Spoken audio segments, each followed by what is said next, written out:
Hello guys, आप सभी का स्वागत है आपके पेज रियलिंग टेक सुमित पर। मैं आपका दोस्त सुमित आप सभी का स्वागत करता हूं।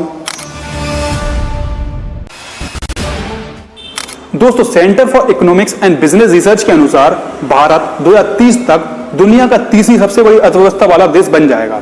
इसके अनुसार भारत 2025 में ब्रिटेन, 2027 में जर्मनी, 2030 में जापान को पीछे छोड़ देगा।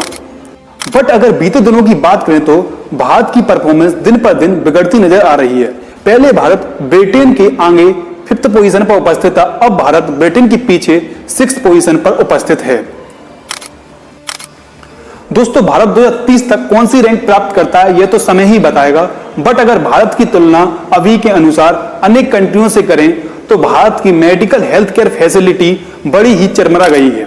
मेडिकल हेल्थ केयर फैसिलिटी में ventilator, ICU bed, oxygen bed आदि की उपस्थिति का ना होना मेडिकल हेल्थ केयर फैसिलिटी पर एक क्वेश्चन मार्क जरूर बनाती है।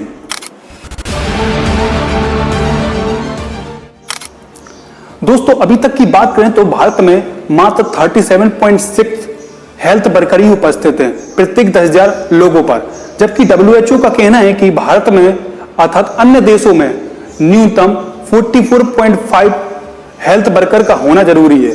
जबकि अगर डॉक्टर की बात करें तो भारत में प्रत्येक 10,000 लोगों पर 9 ही डॉक्टर उपस्थित हैं।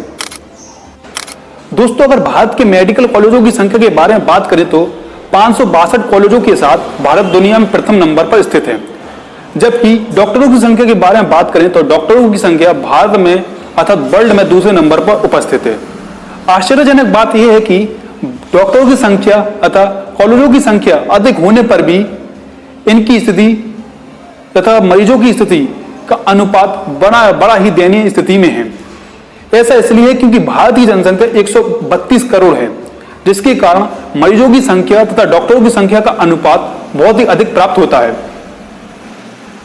अगर बात करें तो प्रत्येक अर्थात 10,000 लोगों पर भारत में 9 डॉक्टर उपलब्ध हैं, जबकि जर्मनी में 28, अमेरिका में 26 और ब्रिटेन में 42 डॉक्टर उपस्थित हैं। अगर चीन से तुलना करें तो यह डॉक्टर की संख्या बहुत ही अधिक पाई जाती है। बात करें तो 21 अप्रैल से 21 सितंबर के बीच हमारे देश में बेड, वेंटिलेटर, आईसीयू बेड आदि की वृद्धि हुई है, जबकि 21 सितंबर के बाद हम भूल गए कि कोरोना होता क्या है। हमारे देश की सरकार सब कुछ भूल गई है कि कोरोना था भी। हमारे देश की सरकार ने पहले ही बोल दिया है कि कोरोना खत्म हो चुका है, आप कुंभ मेला आराम से घूम सकते हैं, रैलियां कर सकते हैं, सब कुछ कर सकते हैं। आइए एक नजर डालते हैं कि हमारे देश की सरकार ने कितनी जल्दी ही कोरोना को खत्म मान लिया था। दोस्तों, दिसंबर में केंद्रीय स्वास्थ्य मंत्री हर्षवर्धन ने कहा कि भारत में कोरोना वायरस का सबसे खराब दौर बीत गया। 16 जनवरी को कोविड टीकाकरण अभियान के शुभारंभ पर प्रधानमंत्री नरेंद्र मोदी ने कहा कि भारत ने महामारी के खिलाफ अपनी लड़ाई में विभिन्न चरणों में दुनिया के लिए उदाहरण पेश किया। 12 दिन बाद वर्ल्ड इकोनॉमिक फोरम में पीएम मोदी ने घोषणा की, भारत ने कोरोना वायरस को प्रभावी ढंग से नियंत्रित करके मानवता को एक बड़ी आपदा से बचाया है। दोस्तों, इस चार्ट को देखकर आप ऑक्सीजन बेड, आईसीयू बेड और वेंटिलेटर में डिफरेंस पता कर सकते हैं। जैसे कि आप देख रहे होंगे, जनवरी में ऑक्सीजन बेड, आईसीयू बेड और वेंटिलेटर का ग्राफ नीचे जाता दिखाई दे रहा है। इस प्रकार हम कह सकते हैं कि जनवरी में हमारी मेडिकल हेल्थ केयर सिस्टम ज़्यादा ठीक ठाक नहीं रहा, जिसके कारण कोरोना वायरस का सेकेंड फेज आने का कारण भी जनवरी, दिसंबर और फरवरी माना जा रहा है। दोस्तों, हमारे देश में वेंटिलेटर की कमी, आईसीयू बेड की कमी, ऑक्सीजन बेड की कमी, टेस्टिंग की कमी, वैक्सीन की कमी और मेडिसिन की कमी, इन सभी की कमी का कारण एकमात्र सरकार है, क्योंकि हमारे देश की सरकार सोई हुई है। जब तक हमारे देश में कोई आपदा हो ना जाए या फिर चल नहीं रही हो, तब तक हमारे देश की सरकार जागती नहीं। और उसमें से भी कुछ लोग मेडिसिन और ऑक्सीजन की कालाबाजारी कर रहे हैं। आपकी जानकारी के लिए बता दूं, एक बॉयल मेडिसिन 1800 रुपए की थी, जो कि लोग 22,000 में भी खरीद रहे हैं। लगता है भगवान से डरना भूल गए हैं।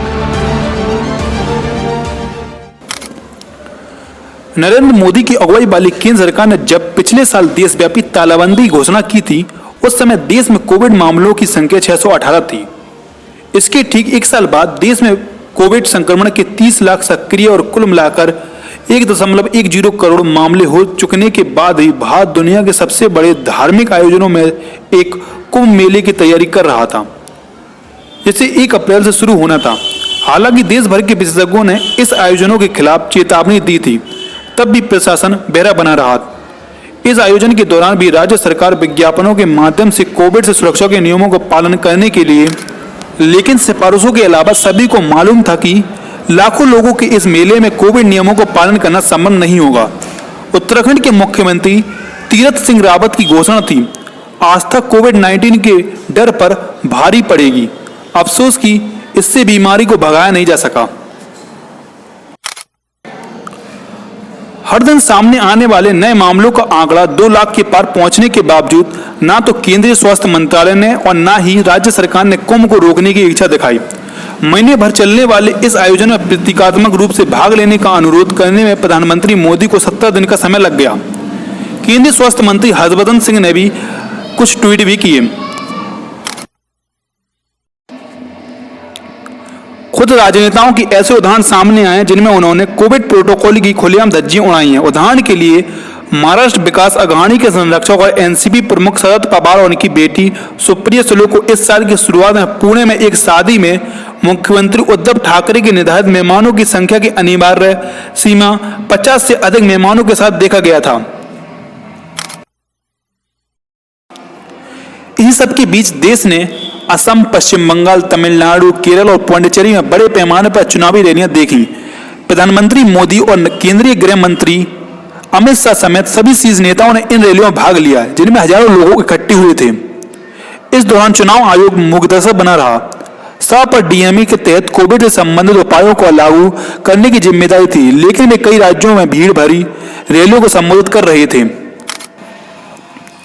26 अप्रैल को मद्रास हाईकोर्ट ने दूसरी लहर के दौरान वायरस के प्रसार के लिए अकेले चुनाव आयोग को जिम्मेदार ठहराया, लेकिन अदालतों की यह कार्रवाई स्वप्रेरित नहीं थी, बल्कि अधिकारियों से कार्रवाई करवाने की आम नागरिकों की अपीलों पर व्यक्त प्रतिक्रियाएं थी। दोस्तों, बात करें अगर इस कोरोना वायरस के बारे में, तो पिछले 14 महीनों में 2,12,000 लोगों की जान ले चुका है। इस आदर्श वायरस के कारण आप देख सकते हैं शमशानों पर लोगों की भीड़, व्हाट्सएप पर दबा के लिए गिड़गिड़ाते लोगों के मैसेजेस, एफबी तथा व्हाट्सएप पर, फेसबुक, ट्विटर पर ऑक्सीजन के लिए गिड़गिड़ाते लोग। ये सभी स्थितियां देखकर बड़ा ही दिल को धक्का सा लगता है।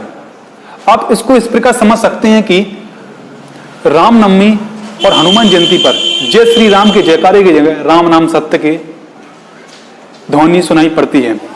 दोस्तों, आशा करता हूं वीडियो इन्फॉर्मेटिव लगी हुई। कोरोना पैंडेमिक के बढ़ते प्रभाव में घर पर रहें, सुरक्षित रहें, हमेशा हंसते रहें। और अगर वीडियो रिलेटेड कोई भी डाउट या फिर कोई सजेशन रहता है तो मुझे कमेंट बॉक्स में कमेंट करके जरूर बताएं। वीडियो को लाइक करते रहें, चैनल को सब्सक्राइब करते रहें और बेल बटन को प्रेस करते हैं। मिलते हैं नेक्स्ट वीडियो में, तब तक के लिए जय हिंद, वंदे मातरम। Thank you.